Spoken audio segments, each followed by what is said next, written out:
কুরআন সুন্নাহ বিরোধী কর্মকাণ্ড বরদাস্ত করবে না হেফাজত, নারী সংস্কার কমিশন বাতিল সহ 12 দফা দাবি। বিমান বাংলাদেশে নয়, এয়ার অ্যাম্বুলেন্সে ফিরবেন খালেদা জিয়া, উচ্ছ্বসিত নেতাকর্মীরা। নির্বাচনের উপযুক্ত সময় ফেব্রুয়ারি বললেন জামায়াত আমির, জাতীয় স্বার্থে সবাইকে এক থাকার আহ্বান। বুয়েট শিক্ষার্থী আবরার হত্যায় হাইকোর্টের পূর্ণাঙ্গ রায়, 20 জনের মৃত্যুদণ্ড, 5 জনের যাবজ্জীবন। আবদালি ব্যালিস্টিক ক্ষেপণাস্ত্রের সফল পরীক্ষা চালালো পাকিস্তান।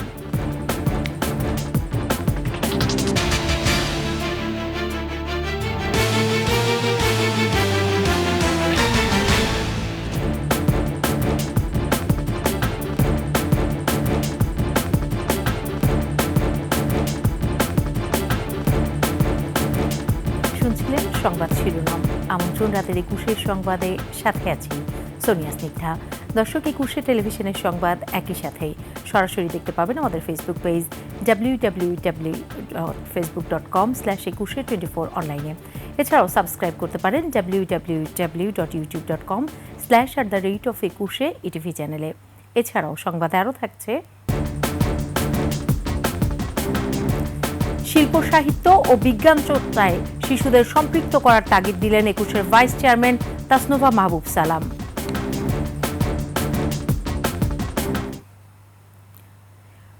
কুরআন সুন্নাহ বিরোধী কোনো কর্মকাণ্ড বরদাস্ত করা হবে না বলে হুঁশিয়ার করে দিয়েছে হেফাজতে ইসলাম। নারী সংস্কার কমিশন বাতিল, আওয়ামী লীগ নিষিদ্ধ ও মিয়ানমারের রোহিঙ্গাদের জন্য মানবিক করিডোরের সিদ্ধান্ত থেকে সরে আসা সহ অন্তর্বর্তী সরকারের কাছে 12 দফা দাবি জানিয়েছে সংগঠনটি। দাবি আদায় না হলে কঠোর কর্মসূচি দেওয়ার হুঁশিয়ারি দিয়েছেন হেফাজত নেতারা। আরও জানাচ্ছেন সিরাত আল মুস্তাকিম।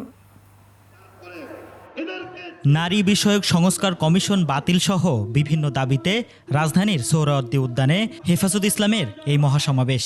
ফজরের পর থেকে সমাবেশ স্থলে জড়ো হতে থাকেন হেফাজতের লাখো নেতাকর্মী। লোকে লোকারণ্য হয়ে ওঠে সমাবেশ স্থল ও আশেপাশের এলাকা। নারী বিষয়ক সংস্কার কমিশন বাতিল, সংবিধানে আল্লাহর উপর পূর্ণ আস্থা ও বিশ্বাস পুনর্বহাল, আওয়ামী ফ্যাসিবাদের আমলে করা সব মিথ্যা মামলা প্রত্যাহার, 2013 সালের 5 মে শাপলা চত্বরের গণহত্যাসহ সব হত্যার বিচারের দাবি জানান বক্তারা। হেফাজতে ইসলামের সিনিয়র যুগ্ম মহাসচিব জুনায়েদ আল হাবিব বলেন, বাংলাদেশে কেউ ইসলাম বিরোধী আইন কিংবা সংস্কার চাপিয়ে দেওয়ার চেষ্টা করলে তার পরিণতিও হবে শেখ হাসিনার মতো।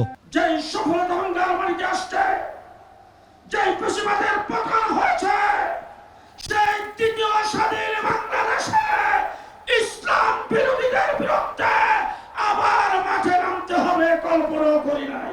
কিন্তু বাংলাদেশের ধর্মপ্রাণ মুসলিম জনতাকে বেশ্যাভিত্তিতে বাধ্য করার জন্য আপনার কোন এজেন্ডাকে চাপা দিবেন,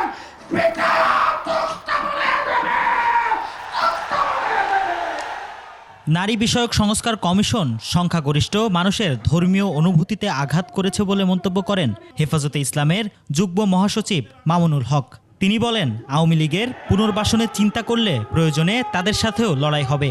বিতর্কিত নারী বিষয়ক কমিশন এদেশের সংখ্যাগরিষ্ঠ মানুষের ধর্মীয় অনুভূতিতে আঘাত প্রদান করেছে। ধর্মীয় অনুভূতিতে আঘাত প্রদান করবার অপরাধে তাদের বিরুদ্ধে আমরা রাষ্ট্রের শাস্তিমূলক ব্যবস্থা দেখতে চাই। এই কমিশন গঠনের জন্য তরুণরা জুলাই বিপ্লবে জীবন দেয়নি বলে মন্তব্য করেন বক্তারা। শাপলা চত্বরে যারা গণহত্যার শিকার হয়েছে তাদের প্রত্যেকের শেখ হাসিনার বিরুদ্ধে গণহত্যার মামলা দায়ের করতে হবে। ডক্টর মোহাম্মদ ইউনূস, আপনি ভুলে যাবেন না, আমরা আপনাকে ক্ষমতায় বসিয়েছি। আওয়ামী লীগ নির্বাচন করবে কি করবে না, আওয়ামী লীগ আসবে কি আসবে না, এই সিদ্ধান্ত নিয়েছি আমরা। আওয়ামী লীগ মারা গিয়েছে বাংলাদেশে, আর জানাজা হয়েছে দিল্লিতে। মহাসমাবেশের ঘোষণাপত্র পাঠ করেন সংগঠনের নায়েবে আমির মাওলানা মাহফুজুল হক। নারীর ন্যায্য অধিকার প্রতিষ্ঠায় আগামী 3 মাসের মধ্যে বিভাগীয় সমাবেশ ও 23 মে সারা দেশে বিক্ষোভ কর্মসূচির ঘোষণা দেওয়া হয় সমাবেশ থেকে। পরে মুনাজাতের মধ্য দিয়ে শেষ হয় মহাসমাবেশ। সিরাত আল মুস্তাকিম, 21 টেলিভিশন, ঢাকা। এদিকে 4 দফা দাবিতে হেফাজতে ইসলামের মহাসমাবেশে দেশের প্রত্যন্ত এলাকা থেকে ছুটে আসেন নেতাকর্মী ও সমর্থকরা। হাসিনা যে ভুল করেছে, একই ভুল যদি ইউনূস সরকার করে তাহলে ভয়াবহ পরিণতির হুঁশিয়ারি দেন তারা। আব্দুর রাজ্জাকের ক্যামেরায় মানিক শিকদারের রিপোর্ট। সোহরাওয়ার্দী উদ্যানের সবুজ ছাপিয়ে সাদা পোশাকে জনতার ঢল। সকাল 9টায় আনুষ্ঠানিক সমাবেশ শুরু হলেও ভোর থেকে দেশের বিভিন্ন প্রান্ত থেকে হেফাজতে ইসলামের লাখো নেতাকর্মী সমবেত হন। শান্তিপূর্ণ একটি এই সোহরাওয়ার্দী উদ্যানে একটি গণসমাবেশ আমরা যোগদান করেছি। ইসলাম বিরোধী কাজ আমরা করতে দিব না। কুরআন বিরোধী নারী নীতি এই বাংলাদেশ থেকে বিলুপ্ত হয়, এটার জন্য আমরা এসেছি। জাতীয় পতাকার পাশাপাশি ফিলিস্তিনের কালেমা খচিত পতাকা নিয়ে 4 দফা দাবির পক্ষে স্লোগানে মুখর হয়ে ওঠে পুরো এলাকা। যখন শেখ হাসিনা ছিল তখন উনি নারী এবং পুরুষকে সমান অধিকার দিয়ে এটা কোরআনের বিরোধিতা করেছে। নারী সংস্কার কমিশনে এমন কিছু নারীরা যুক্ত হয়ে সরকার বরাবর প্রস্তাবনা পেশ করেছে যারা অতীত থেকে ইসলামের বিরুদ্ধাচরণ করে আসছে। কোরআন সুন্নাহ বিরোধী কোনো সংস্কার প্রস্তাব মুসলিম প্রধান দেশের মানুষ মেনে নেবে না বলে জানান সমাবেশে অংশ নেয়ারা। যে ধরনের প্রস্তাবনাগুলো রয়েছে আপত্তিকর, তার মধ্যে একটি হলো যৌনকর্মীদের শ্রমিক হিসেবে স্বীকৃতি প্রদান। এই বাংলাদেশে ইসলাম বিরোধী কোনো কার্যকলাপ করতে দেওয়া হবে না। ইসলামী আইন বিরোধী সম্পদ বন্টনের সুপারিশের বিরুদ্ধে গর্জে উঠে হেফাজতে ইসলামের সমর্থকরা। যদি আমাদের কথাগুলো দেশের সরকার যদি না মানে তাহলে কিন্তু পরিস্থিতি আরো অনেক খারাপের দিকে যাবে। ফ্যাসিস্ট সরকারের কি পতন হয়েছে, এর চেয়ে বড় পতন হবে ইউনূস সরকার। পালিয়ে যাওয়ার রাস্তা খুঁজো। এই নারী সংস্কার কারণে সেই জনগণে আপনাকে ক্ষমতা থেকে নামাতে বাধ্য করবে। জনগোষ্ঠীর দাবিকে আপনি উপেক্ষা করতে পারবেন না। 2013 সালে শাপলা চত্বরের হত্যাকাণ্ডের বিচারের দাবিও উঠে আসে। শাপলা চত্বরে ছিলাম, আমি রক্ত দিয়েছি, আমার ভাই অনেক শহীদ হয়েছে। 5 মে 13 সনের মতো যেরকম ঝাঁপিয়ে পড়েছিলাম, আজও সে নির্দেশে অপেক্ষায় আছে। যারা হত্যা করেছেন তা হত্যার বিচার এবং সাথে সাথে ইসলামী আইন মোতাবেক যাতে এদেশের মানুষ চলতে পারে। ফিলিস্তিনে গণহত্যা ও ভারতে মুসলিমদের উপর নানা নিপীড়নের প্রতিবাদ জানান মুসল্লিরা। ভারতেও আমাদের মুসলমানদের উপরে নিপীড়ন চলতেছে। ওয়াকফ আইন যদি বাতিল না করা হয়, ভারত অভিমুখে কাসিমের মতো আমরা আবারও যুদ্ধে যেতে চাই। তাদেরকে প্রতিহত করার জন্য যা যা করে আমরা তাই করতে প্রস্তুত আছি। গত 16 বছরে অসংখ্য হত্যার দায়ে আওয়ামী লীগ নিষিদ্ধ ও বিচারের দাবিও জানান তারা। ফ্যাসিবাদী মহিলাদেরকে বিচারের আওতায় আনা হোক। মানিক শিকদার, 21 টেলিভিশন, ঢাকা। রাজধানীর পল্টনের সাব্বির টাওয়ারে আগুন লেগেছে। আগুন নিয়ন্ত্রণে কাজ করছে ফায়ার সার্ভিসের 8টি ইউনিট।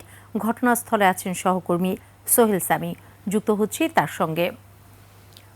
সামি, আগুন কি নিয়ন্ত্রণে এসেছে? সেখানকার সবশেষ পরিস্থিতি আমাদের জানান। সামি, আগুন কি নিয়ন্ত্রণে এসেছে? সামি, আপনি কি শুনতে পাচ্ছেন? সোনিয়া, আগুন এখনো পর্যন্ত আমরা দেখতে পাচ্ছি যে নিয়ন্ত্রণে আসেনি। সেই 8:30টার সময় এই সাব্বির টাওয়ারে আগুন লেগেছে, কিন্তু ফায়ার সার্ভিসের 8টি ইউনিট আপ্রাণ চেষ্টা করছে আগুন নিয়ন্ত্রণে আনার জন্য, কিন্তু এখনো পর্যন্ত সম্পূর্ণভাবে আগুন নিয়ন্ত্রণে আসেনি। আপনি দেখতে পাচ্ছেন যে ফায়ার সার্ভিসের যে ইউনিটগুলো কাজ করছে এবং সেটা একদম এই সাব্বির টাওয়ারের 11 তলা থেকে তারা পানি দেওয়ার কাজটা পানি দিচ্ছেন এবং সেক্ষেত্রে 8টি ইউনিট আপ্রাণ চেষ্টা করার পরে এখনও পর্যন্ত আগুন নিয়ন্ত্রণে আসেনি। আপনি একটু যদি ছাদের দিকে দেখেন এই সাব্বির টাওয়ারে, দেখবেন যে এখনও পর্যন্ত আগুনের কিছুটা লেলিহান শিখা এবং ধোঁয়া আমরা দেখতে পাচ্ছি এখান থেকে। তো এই মুহূর্তে ফায়ার সার্ভিসের পাশাপাশি এখানে আগুন নিয়ন্ত্রণের জন্য পুলিশ, সেনাবাহিনী এবং আইন শৃঙ্খলা রক্ষাকারী বাহিনীর সদস্যদেরকে আমরা দেখতে পাচ্ছি যে কাজ করছেন। আপনি এই মুহূর্তে আমরা দেখতে পাচ্ছি যে এখানে কাজ করছেন এবং আমরা দেখতে পাচ্ছি যে এই মুহূর্তে ফায়ার সার্ভিসের পক্ষ থেকে আমাদেরকে করা হচ্ছে, একটা ব্রিফিং দেওয়া হচ্ছে।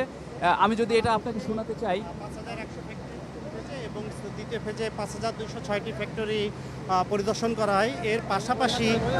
এর পাশাপাশি রাজধানীর বহুতল যে ভবনগুলো, সেই ভবনগুলো আসলে পরিদর্শন করা হয়। সেই ভবনগুলো পরিদর্শন করে আমরা যেসব ফাইন্ডিংসগুলো পেয়েছি সেগুলো আমরা বিধায়কের কাছে জমা দিয়েছি। এই ধরনের হাই রাইজ বিল্ডিংগুলোতে অবশ্যই আমাদেরকে বিষয়ে অনেক বেশি সচেতন থাকতে হবে, যাতে পরবর্তীতে এই ধরনের বিষয়ে আমরা এই ভবনের ছাদে যে অবৈধ স্থাপনা আছে এটার বিরুদ্ধে আপনারা কী ব্যবস্থা নেবেন? এটা আসলে রাজধানীতে আসলে এই ধরনের বিল্ডিংয়ের সংখ্যা অনেক একেবারে কম না, বিশেষ করে পুরোনো পল্টন, ধানমন্ডি, গুলশানের দিকে অনেক বড় বড় বিল্ডিং আছে। এগুলো আসলে আমাদের সরিয়া এই যেটা শুনছিলেন, তো এই মুহূর্তে এই রাজধানীর সাব্বির টাওয়ারের আগুনের সর্বশেষ পরিস্থিতি হলো এটা। সর্বশেষ পরিস্থিতি হচ্ছে যে এখনও পর্যন্ত আগুন নিয়ন্ত্রণে ফায়ার সার্ভিস কাজ করছে এবং এখনও পর্যন্ত ফায়ার সার্ভিসের পক্ষ থেকে ক্ষয়ক্ষতির পরিমাণ এবং হতাহতের পরিমাণ কী পরিমাণে হয়েছে সেটা আমরা এখনও জানতে পারিনি। সোনিয়া। সাব্বির, আপনাকে ধন্যবাদ। কাতারের আমিরের দেয়া এয়ার অ্যাম্বুলেন্সে করে দেশে ফিরবেন বিএনপি চেয়ারপারসন খালেদা জিয়া। আগামী সোমবার ওই বিমানে করে তিনি দেশে ফিরবেন বলে জানিয়েছেন বিএনপি মহাসচিব মির্জা ফখরুল ইসলাম আলমগীর। আজ শনিবার রাতে বিএনপি চেয়ারপারসনের গুলশানের রাজনৈতিক কার্যালয়ে এক সংবাদ সম্মেলনে এ তথ্য জানান মির্জা ফখরুল। লন্ডনে চিকিৎসা শেষে 4 মাস পর খালেদা জিয়ার দেশে ফেরার দিন তাকে অভ্যর্থনা দেওয়া হবে বলে জানান মির্জা ফখরুল। তিনি বলেন, অত্যন্ত শৃঙ্খলা সহকারে যানজট সৃষ্টি না করে রাস্তার দুই ধারে দলের নেতাকর্মীরা খালেদা জিয়াকে অভ্যর্থনা জানাবেন। কাতারের রয়্যাল অ্যাম্বুলেন্স, সেই অ্যাম্বুলেন্সের ফ্লাইটেই তিনি আমাদের দেশে আমাদের মাঝে আবার ফিরে আসবেন। তো আমাদের দলীয় নেতাকর্মীদের কাছে আমাদের আবেদন থাকবে যে তারা অত্যন্ত শৃঙ্খলা সহকারে রাস্তার দুই ধারে কোনো যানজট সৃষ্টি না করে তারা তাদের নেত্রীকে, এই মহান নেত্রীকে তারা অভ্যর্থনা জানাবেন। বিএনপি চেয়ারপারসন বেগম খালেদা জিয়ার দেশে ফেরার খবরে উচ্ছ্বসিত নেতাকর্মীরা। প্রিয় নেত্রীকে বিমানবন্দরে স্বাগত জানানোর প্রহর গুনছেন তারা। নয়াপল্টনে দলের কার্যালয়ের সামনেও উজ্জীবিত নেতাকর্মীদের ভিড়। আরও জানাচ্ছেন মাহিলা ইসলাম। বাধা বিপত্তি আর শঙ্কা কাটিয়ে জানুয়ারির প্রথম সপ্তাহে চিকিৎসার জন্য লন্ডন যান বেগম খালেদা জিয়া। প্রায় 11 বছর পর দেখা হয় মা ছেলের। শারীরিক নানান জটিলতার চিকিৎসার জন্য লন্ডন হাসপাতালে ভর্তি হন বিএনপি চেয়ারপারসন। 17 দিন হাসপাতালে চিকিৎসা শেষে ফেরেন ছেলে তারেক রহমানের বাসায়। এখন ফেরার পালা নিজ জন্মভূমিতে।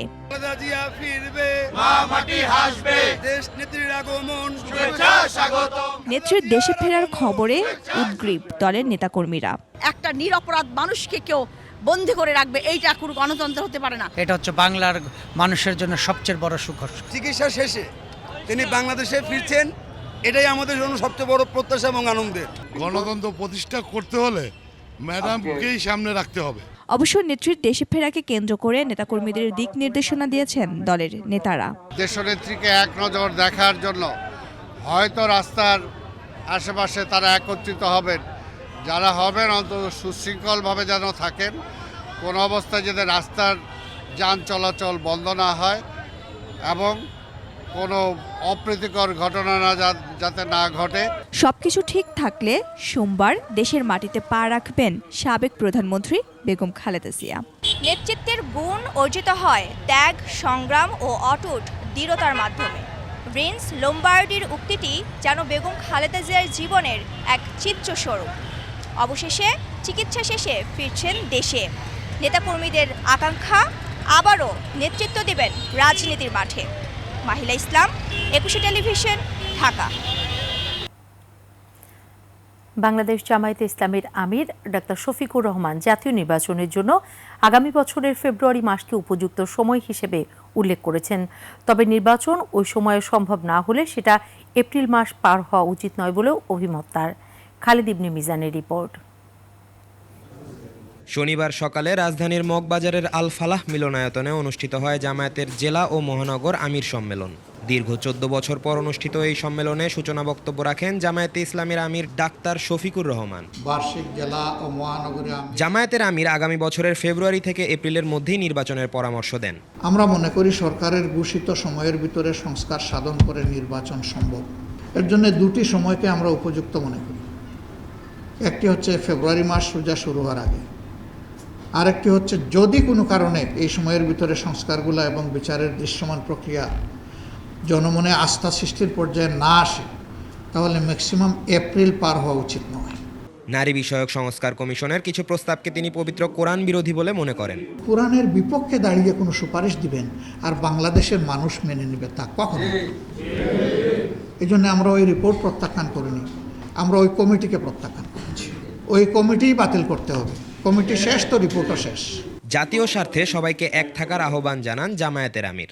জাতিকে বিভক্ত করার যে কোনো কূটকৌশলের আমরা সম্পূর্ণ বিরোধী। খালিদ ইবনে মিজান, 21 টেলিভিশন, ঢাকা।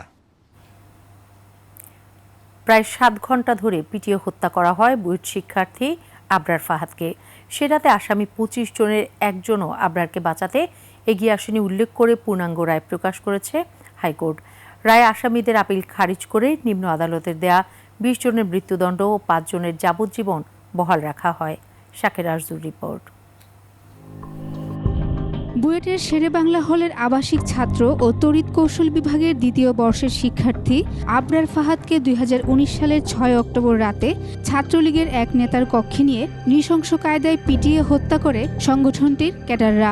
পরে রাত 3টার দিকে শেরেবাংলা হলের সিঁড়ি থেকে তার মরদেহ উদ্ধার করে পুলিশ। 2021 সালের 8 ডিসেম্বর আবরার ফাহাদ হত্যা মামলায় 20 জনের মৃত্যুদণ্ড ও 5 জনের যাবজ্জীবন কারাদণ্ড দেন আদালত।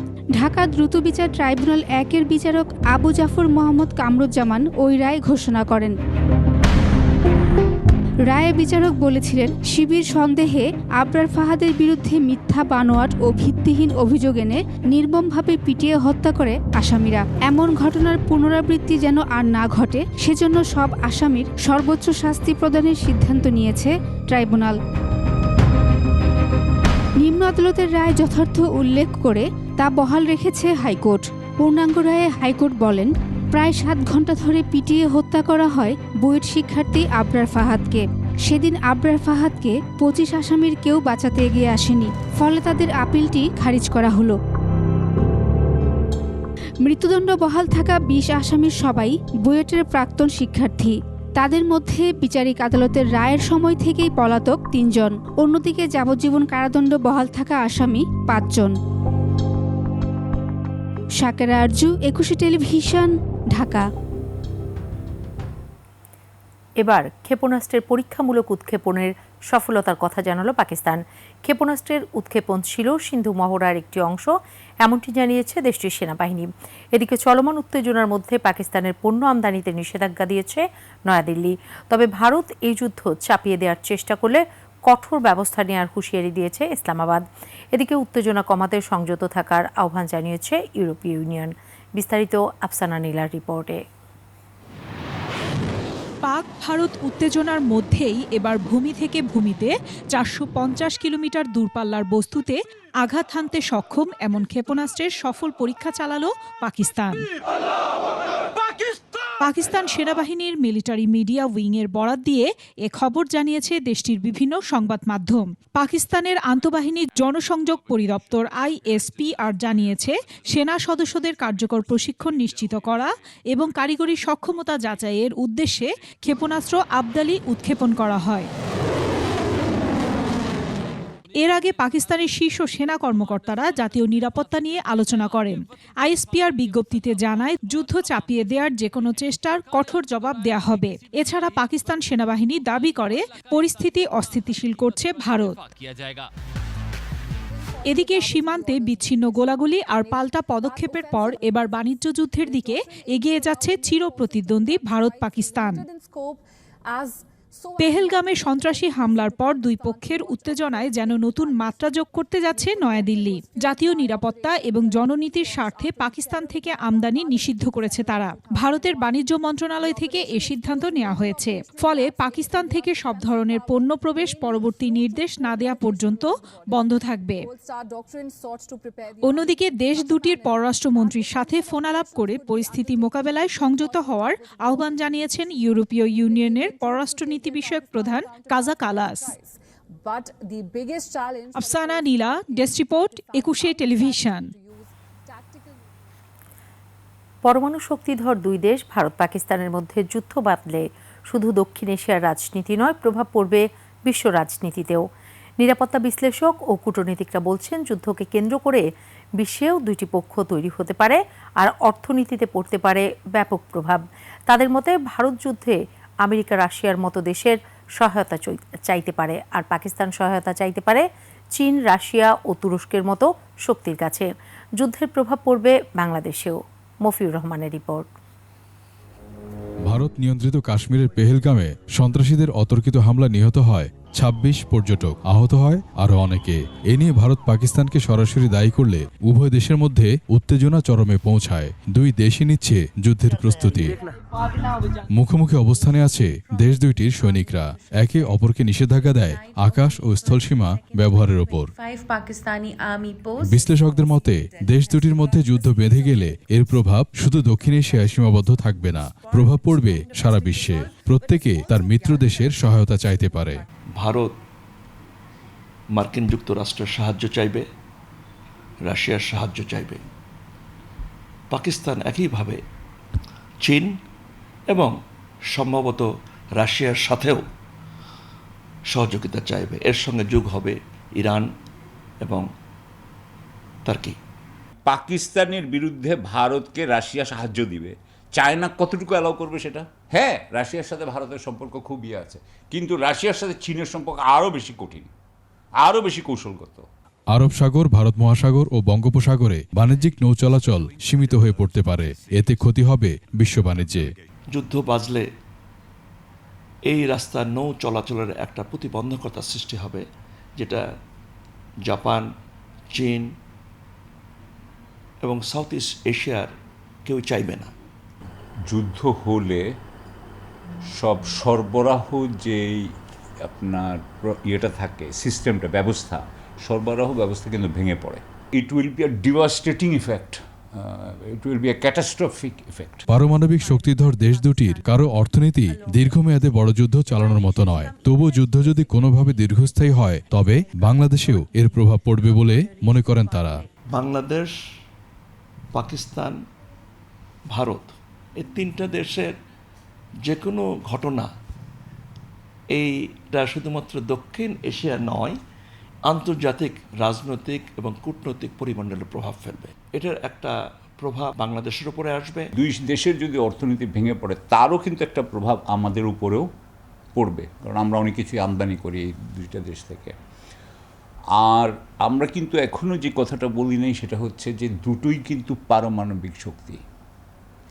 সুতরাং আমরা এখনও পারমাণবিক শক্তি যদি এনারা যদি একজন আরেকজনের সাথে সেই যুদ্ধে জড়িয়ে পড়েন, তাহলে তো এটা আরেক পর্যায়ে চলে যাবে। বাংলাদেশকে নিজেদের নিরাপত্তার স্বার্থে সর্বাত্মকভাবে প্রস্তুত থাকার পরামর্শ দেন তারা।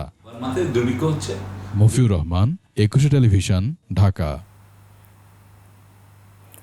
আগামীর বৈষম্যহীন বাংলাদেশে শিশুদেরকে তাদের লক্ষ্যে পৌঁছে দিতে সবাইকে একসঙ্গে কাজ করার আহ্বান জানিয়েছেন একুশে টেলিভিশনের ভাইস চেয়ারম্যান ও ব্যবস্থাপনা পরিচালক তাসনুভা মাহবুব সালাম। জীবন গড়তে পড়াশোনার পাশাপাশি শিল্প, সাহিত্য, বিজ্ঞান চর্চায় শিশুদের সম্পৃক্ত করার তাগিদ দেন তিনি। বিস্তারিত আকবর হোসেন সুমনের রিপোর্টে। এক ঝাঁক শিশুর মিলন মেলায় মুখরিত রাজধানীর কৃষিবিদ ইনস্টিটিউট। নতুন প্রজন্মের জন্য নিরাপদ ও সৃজনশীল ইন্টারনেট প্ল্যাটফর্ম বিনির্মাণে কিডলন জুনিয়র ট্যালেন্ট অ্যাওয়ার্ডের এই আয়োজন।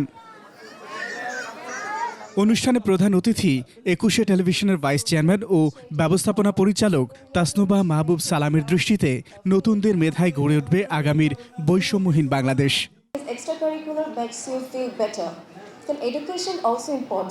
This is our main thing, but extracurricular থাকলে কিন্তু তুমি নিজেকে অনেকটা বেটার ফিল করাতে পারো। পড়াশোনার পাশাপাশি আলোকিত এই শিশুদের কেউ অভিনয়, কেউ বা বিজ্ঞান চর্চায় সময় কাটাতে চায়। সায়েন্স পড়ার জন্য, ম্যাথ পড়ার জন্য, আইসিটি পড়ার জন্য। ভবিষ্যতে আমি আর্মি হতে চাই। আমার অ্যাক্টিংটা পাশে রাখতে চাই, কারণ আমার পড়াশোনার পাশাপাশি অ্যাক্টিং করছি। শিশুদের সৃজনশীলতার স্বীকৃতি ও প্রসারের মাধ্যম হিসেবে পাশে থাকার কথা জানিয়েছেন সংশ্লিষ্টরা। যে শিশুরা একে অপরকে দেখে জানেন যে শিশুরা দেখে শিখে। সে যখন দেখবে আমার বন্ধু এই অ্যাওয়ার্ডটা পাচ্ছে, পরের বছর এই অ্যাওয়ার্ডটা আমাকে পেতে হবে। তো সবার ভিতরে একটা সুস্থ প্রতিযোগিতা তৈরি হবে, একজন আরেকজনের কাছ থেকে ভালো করার চেষ্টা করবে। পড়াশোনার পাশাপাশি জীবনমুখী শিক্ষা গ্রহণের আহ্বান জানান 21শে টেলিভিশনের ভাইস চেয়ারম্যান ও ব্যবস্থাপনা পরিচালক। 21শে টেলিভিশন যেটা কাজ করছে, it's not only television, it's also an institution. আমরা কিন্তু বাচ্চাদেরকে রিপোর্টিং বলেন, নিউজ প্রেজেন্টিং, দেন স্ক্রিপ্ট লেখা থেকে শুরু করে সমস্ত কিছুতে প্রশিক্ষণ দিচ্ছি। সো অফকোর্স তাদের যে মেধাটা, কারণ এক্সট্রা কারিকুলার কিন্তু দরকার আছে, পড়াশোনা তো অফকোর্স নিডেড, এটা একটা ভাইটাল ইস্যু আমাদের। পড়াশোনার সাথে সাথে এই যে এডুকেশনের পাশাপাশি এই যে বিষয়গুলো আমাদের, এই এক্সট্রা কারিকুলারটা আমরা সেটাকে হেল্প করছি বাচ্চাদেরকে, ওই প্ল্যাটফর্মটা ক্রিয়েট করে দিয়েছে। ভবিষ্যৎ বাংলাদেশের মেধাবী প্রজন্মকে লক্ষ্যে পৌঁছে দিতে শিশুদের পাশে থাকার আহ্বান জানান তিনি। লক্ষ্যে পৌঁছানোর কথা যেটা, অনেকে কিন্তু নিউজ স্ক্রিপ্ট লেখা থেকে শুরু করে বা নিউজ প্রেজেন্টিং হতে চায়। সো এই প্ল্যাটফর্মটা কীভাবে তৈরি হবে? So we are trying to make this thing to the children. ভবিষ্যতে যেটা আমাদের প্ল্যান আছে, অফকোর্স এই জুনিয়র ট্যালেন্ট হান্ট যেটা, সেটার মাধ্যমে বিভিন্ন, শুধু not only in this Dhaka, total বাংলাদেশে যত বাচ্চারা আছে ট্যালেন্টেড, তাদেরকে তুলে নিয়ে আসার যে একটা ইচ্ছা, সেটা আমরা করবো ইনশাআল্লাহ ফিউচারে। টুইম্বলের আয়োজনে এই অনুষ্ঠানে শিশুদের নির্মল বিনোদন ছিল জাদু প্রদর্শনীতে। আকবর হোসেন সুমন, 21শে টেলিভিশন, ঢাকা। 5 আগস্টের পর বিদেশে পালিয়ে যাওয়া শিল্প মালিকদের ধরতে ব্যবস্থা নিচ্ছে সরকার। রাজধানীতে এক অনুষ্ঠানে একথা জানান শ্রম ও কর্মসংস্থান উপদেষ্টা এম শাখাওয়াত হোসেন।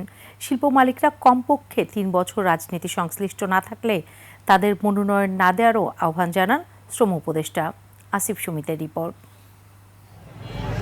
হাসিনা সরকারের পতনের পর বিদেশ পালিয়ে যান অনেক শিল্প প্রতিষ্ঠানের মালিক। একসময় আওয়ামী লীগের সঙ্গে ঘনিষ্ঠ রাজনীতি করা এসব মালিকরা বেতন ভাতা পরিশোধ না করায় তৈরি হয় শ্রমিক অসন্তোষ, যা সামাল দিতে সরকারকে নিতে হয় নানা ধরনের ব্যবস্থা। পালিয়ে যাওয়া শিল্প মালিকদের সম্পদ বিক্রি করে শ্রমিকদের বেতন দেওয়ার ব্যবস্থা করে সরকার। এছাড়া বিগত দিনে ক্ষমতার দাপটে ব্যাংক ঋণ নেয়া মালিকরা কোনো দায় পরিশোধ না করায় আর্থিক প্রতিষ্ঠানগুলোও পড়েছে ক্ষতির মুখে। বিদেশ যাওয়া বন্ধ করবে, তারা আগে পালাই গেছে।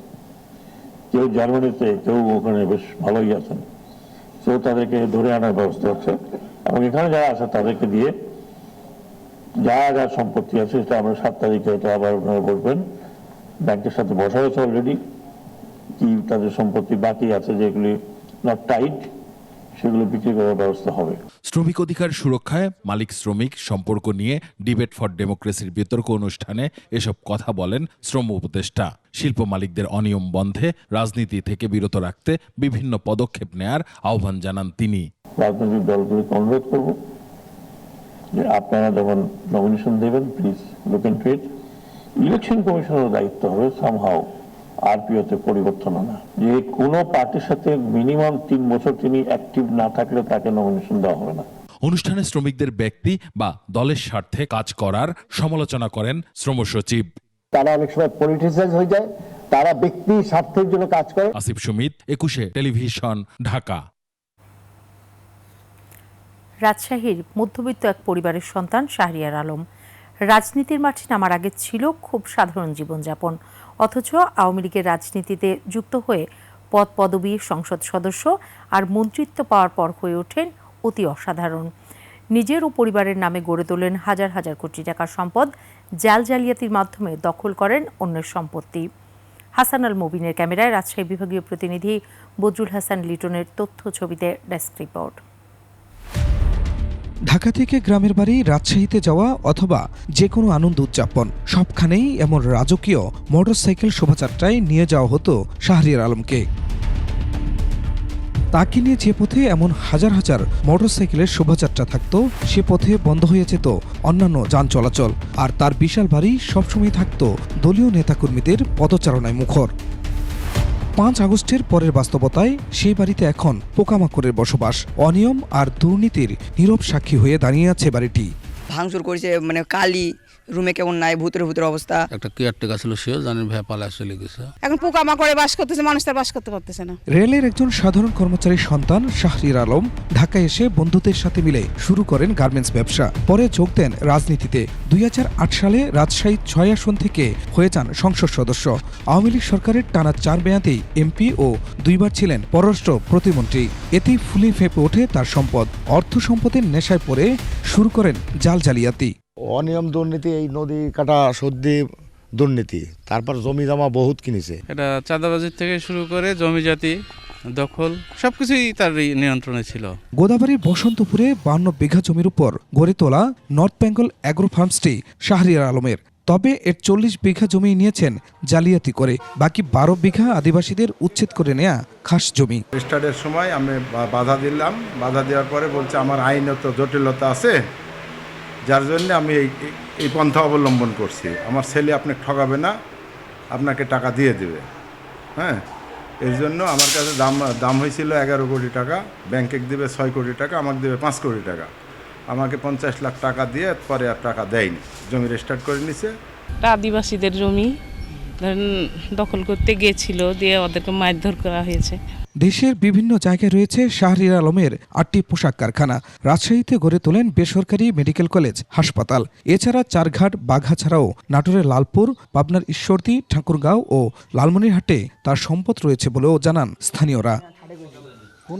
Khurshid Alam, desk report, 21 television.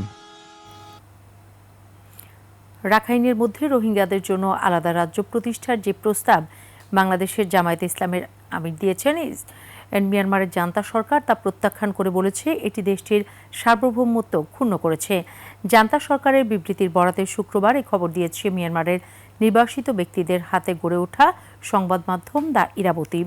ঢাকার গুলশানে গত 27 এপ্রিল চীনের কমিউনিস্ট পার্টির সঙ্গে জামায়াতের একটি বৈঠক